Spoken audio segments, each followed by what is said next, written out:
honestly, if you say our politicians, they're not they educated, therefore they ask myself, say, now because say they're not they educated, let me they talk the way they talk. But on the contrary, those people, they are well exposed. Those people, they come Europe, they go enter train, they go enter tram, because there is a difference between tram and train. They go even enter local buses, you understand? So upon everything, they haven't learned anything.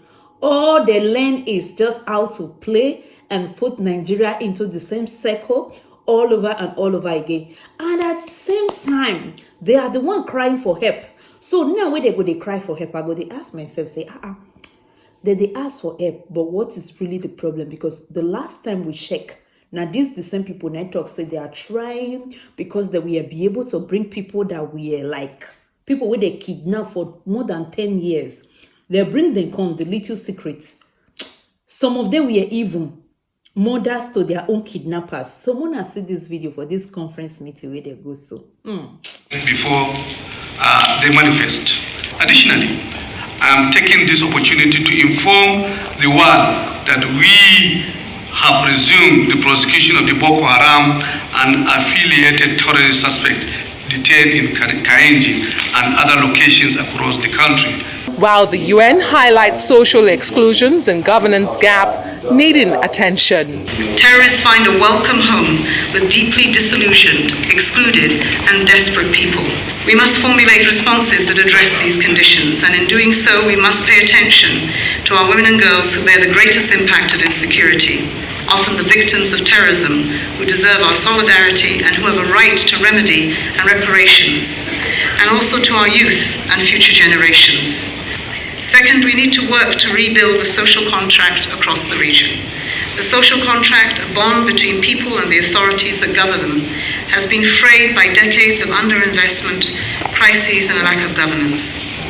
We have some regional initiatives, from the African Union mission in Somalia to multinational joint task force in the Lake Chad Basin and the Southern African Development Community mission in Mozambique.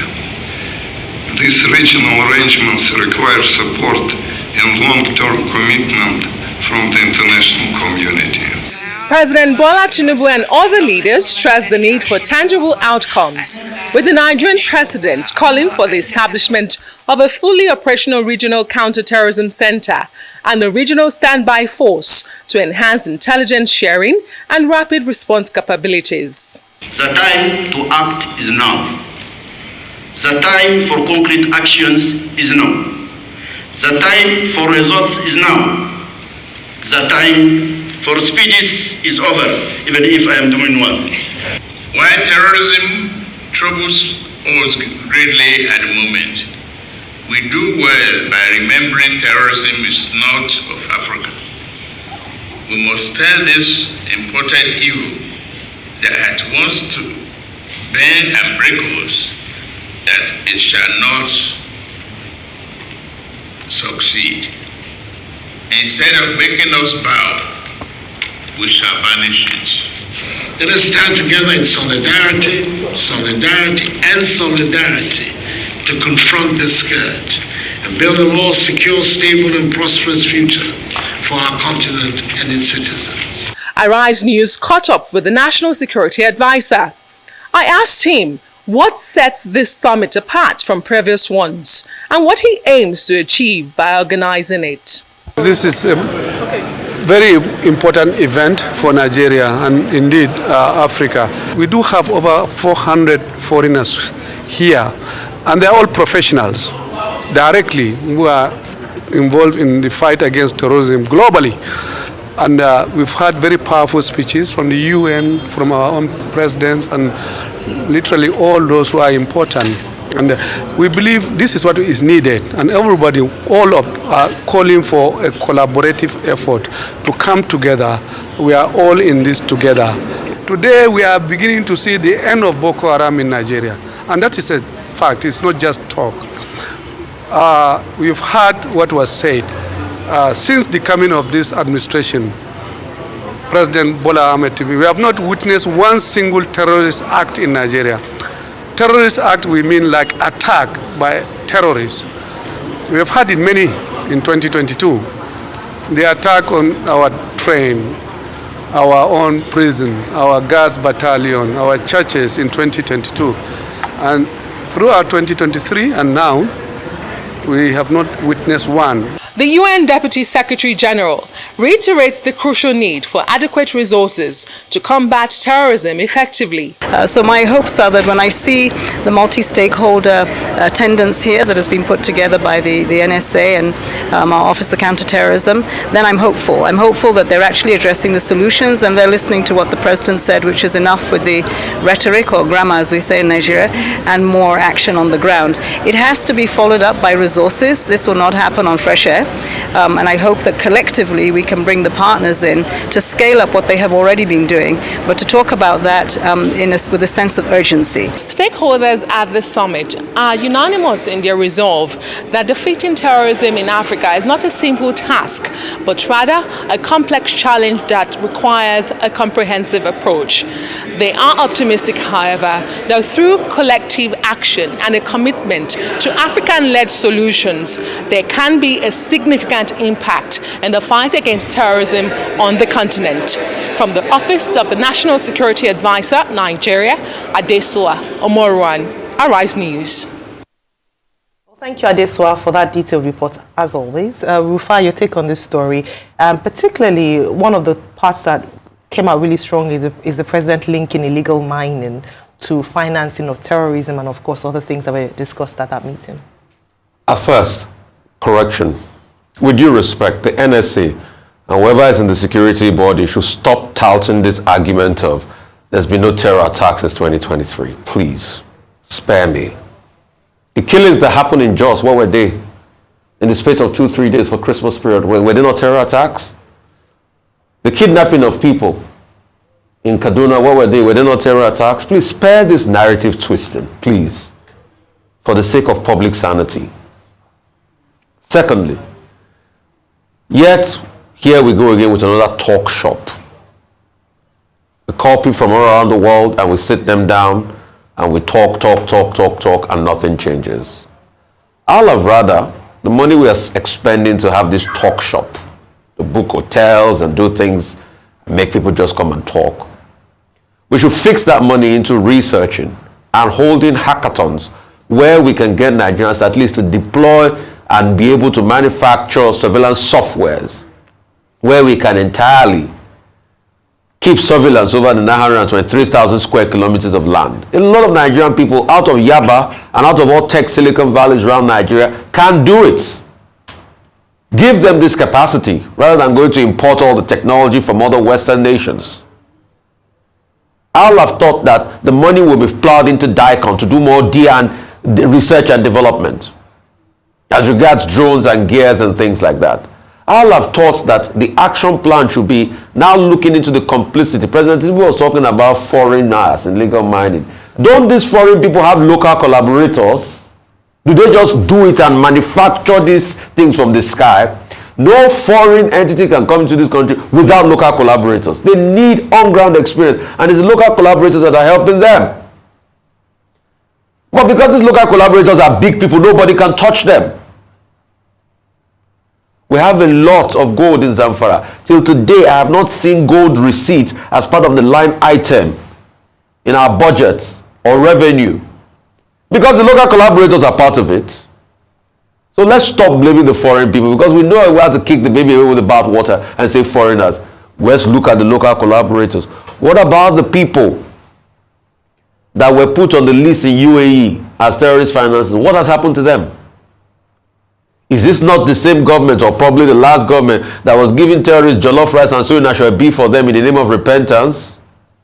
And now we are holding talk shop and talking about terrorism. Let's not waste people's time. We know what to do to solve these problems.